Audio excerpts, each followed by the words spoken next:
दोस्तों, भरत भूषण तिवारी मामले में नया मोड़ आया है। पूर्व आईपीएस ऑफिसर अमिताभ दास सर ने न्यायिक जांच आयोग को पत्र लिखकर कई सारी बातों का जिक्र किया है। जानेंगे, बातचीत करेंगे। मेरे साथ पूर्व आईपीएस ऑफिसर अमिताभ दास सर खुद मौजूद हैं।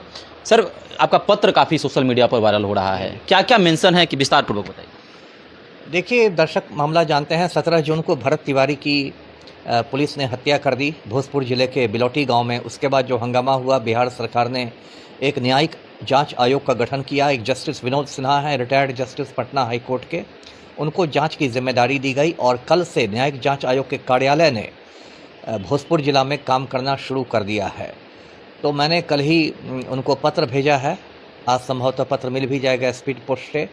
और मैंने उसमें खुलासा किया है कि भरत तिवारी की जो 17 जून को हत्या की गई थी, वो हत्या बिहार के मुख्यमंत्री सम्राट चौधरी के आदेश पर की गई थी।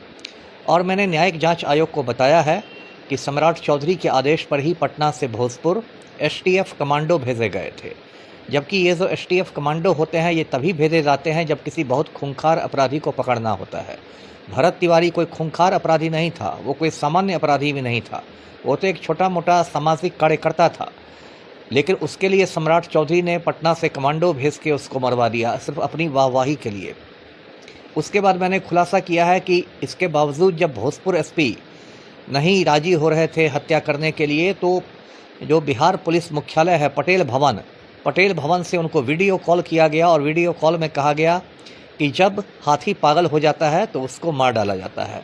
और इस तरह पुलिस मुख्यालय ने भोजपुर एसपी पर दबाव बनाया कि वो भरत तिवारी को ख़त्म कर दें। इतना ही नहीं, जब घटना स्थल पर भरत तिवारी को 3 गोलियां मारी गई और इसके बावजूद वो बच गया, तो फिर एम्बुलेंस के अंदर उसे 2 गोलियां मार दी गई। मुख्यमंत्री के आदेश पर पोस्टमार्टम में 5 गोलियों की पुष्टि हुई है। तो इसलिए मैंने न्यायिक जांच आयोग से लिखा है कि वो मुख्यमंत्री सम्राट चौधरी के खिलाफ धारा 103 बीएनएस, जिसको पहले धारा 302 आईपीसी कहते थे, धारा 103 बीएनएस के तहत हत्या का मुकदमा दर्ज कराने के आदेश दे। जी, आपने खुद की भी हत्या कराने की आशंका जताई है कि भाई आपकी भी हत्या हो सकती है, इसको लेकर क्या कहिएगा? डर क्यों है सर?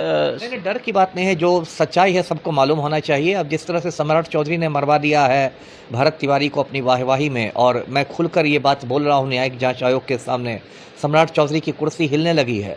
तो लोगों ने मुझे कहा है कि आप भी बच के रहिए, अगला नंबर आपका हो सकता है। तो मैंने इसकी सूचना न्यायिक जांच आयोग को भी दे दी है कि संभवतः अगला नंबर मेरा ही हो, इसलिए भोजपुर एसपी से कहा जाए मेरी सुरक्षा का भी कुछ इंतजाम करने के लिए। लेकिन सर, बिहार में इतने सारे लोग हैं, करोड़ों लोग निवास करते हैं, लेकिन भरत भूषण तिवारी मामले में खुलकर आपके अलावा मुझे लगता है कोई ऐसा नहीं है जो खुलकर जो है इतना सारा आरोप लगा रहा हो। कैसे देखते हैं सर? लोग चर्चा करते हैं अमिताभ दास तो क्या ज़रूरत है, आराम से घर में रहते, पेंशन मिलता, क्या दिक्कत है उनको, आखिर क्यों आवाज़ उठा रहे हैं? नहीं, ज़रूरत की बात नहीं है। देखिए, एक जिम्मेदार नागरिक के रूप में भी आदमी के कुछ कर्तव्य होते हैं। हर आदमी इसके लिए नहीं काम करता है। ये बिहार का दुर्भाग्य है कि लोग नहीं बोलते। 14 करोड़ बिहारी हैं, देखिए, कम आबादी नहीं, 14 करोड़, और उसमें 14 लोग भी बोलने वाले नहीं हैं। कितना बड़ा दुर्भाग्य है। अब अभी नीट छात्राकांड आपने देखा, वो भी इसी साल हुआ था, पूरा हिंदुस्तान हिल गया। और उसमें मुश्किल से 2-3 लोगों ने बात उठाई। एक तो पप्पू यादव ने उठाई, एक हमने उठाई। पप्पू यादव को देखिए एक पुराने फालतू मामले में जेल भेज दिया गया। मेरे घर पुलिस आके सारे सबूत उठा के ले गई निशांत कुमार के खिलाफ। लेकिन यदि हम लोग बोलेंगे नहीं तो फिर कैसे होगा? तब तो धीरे धीरे, मतलब एक कहावत है ना कि जुल्म सहने से जालिम की मदद होती है। तो जितना हम जुल्म सहेंगे, जालिम की ताकत उतनी बढ़ती जाएगी। तो वो तो बोलना ही है, और बाकी लोग नहीं बोलेंगे तो मैं ही बोलूँगा।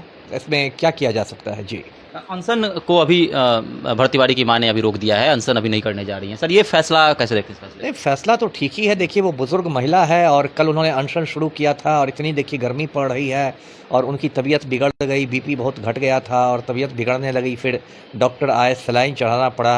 अब मान लीजिए उनके साथ कोई अप्रिय घटना हो जाए, उनकी तबीयत बिगड़ जाए, कुछ हो जाए, तो उससे तो कुछ होगा नहीं। ये लोग तो देखिए बिल्कुल संवेदनहीन सरकार है ना। अभी देखिए सोनम वांगचुक, जो इतने बड़े सामाजिक कार्यकर्ता हैं, वो लगभग 10 रोज से बैठे हुए हैं, है ना। 7 किलो उनका वजन घट गया है, जंतर मंतर पर बैठे हुए हैं। शिक्षा मंत्री धर्मेंद्र प्रधान का इस्तीफा मांग रहे हैं, लेकिन सरकार के कान पर जू रंग रही है। नरेंद्र मोदी आराम से विदेश घूम रहे हैं, नाच गाना देख रहे हैं। वही हालत प्रदेश स्तर पर है कि कोई इनको असर होगा? ये लोग संवेदनहीन लोग हैं। ये लोग जान भी, यदि आज मान लीजिए भरत तिवारी की मां की जान चली आती है अनशन में, तो फिर एक न्यायिक जांच आयोग बैठ जाएगा, क्या दिक्कत है? अब फिर उसकी रिपोर्ट आएगी 10 साल में। तो संवेदनहीन सरकार है। और उन्होंने यदि नहीं ये किया अनशन तो ठीक किया, फाइट करना है, कानूनी ढंग से करना है, लेकिन अपने को बचाते हुए अपने को मजबूत बना के फाइट करना है। जी, न्यायिक जांच आयोग पर सर आपको भरोसा है? यदि ईमानदारी से कहूँ मैं तो पूरी तरह भरोसा नहीं है ना। ईमानदारी से कहूँ तो इसलिए नहीं भरोसा है, देखिए मैं तो बेबाक बात बोलता हूँ। न्यायिक आयोग बनाने में भी लवकुश समीकरण का ख्याल रखा गया है। बिहार में जब सब चीज़ में जात पात चलता है तो इसी में कैसे बच जाएगा।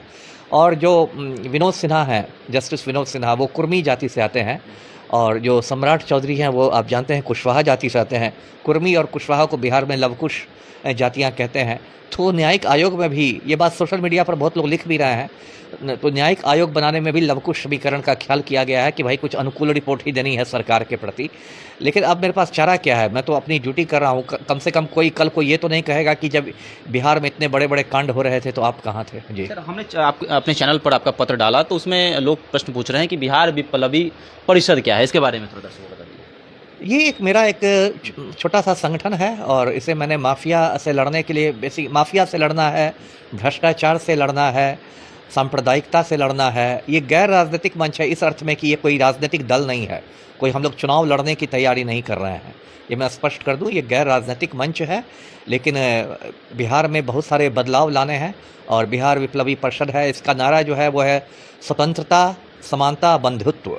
जो फ्रांस की क्रांति का नारा था वही नारा हम लोगों ने उससे प्रेरित होकर लिया है, समानता, स्वतंत्रता, बंधुत्व। बिहार के कुछ जिलों में उसकी इकाई भी है। जी चलिए, तो भरत भूषण तिवारी मामले में न्यायिक जांच आयोग को पूर्व आईपीएस ऑफिसर अमिताभ दास सर ने पत्र लिखा है, सोशल मीडिया पर वायरल है, तमाम चीज़ों का जिक्र उसमें किया गया है। लगातार लोग यह चर्चा भी कर रहे हैं कि एक ही शख्स है जो कि भरत भूषण तिवारी के साथ बेबाकी से खड़ा है। चलिए, आपके नज़रिए से क्या है, आप भी हमारे साथ कमेंट सेक्शन में अपनी राय रख सकते हैं। धन्यवाद।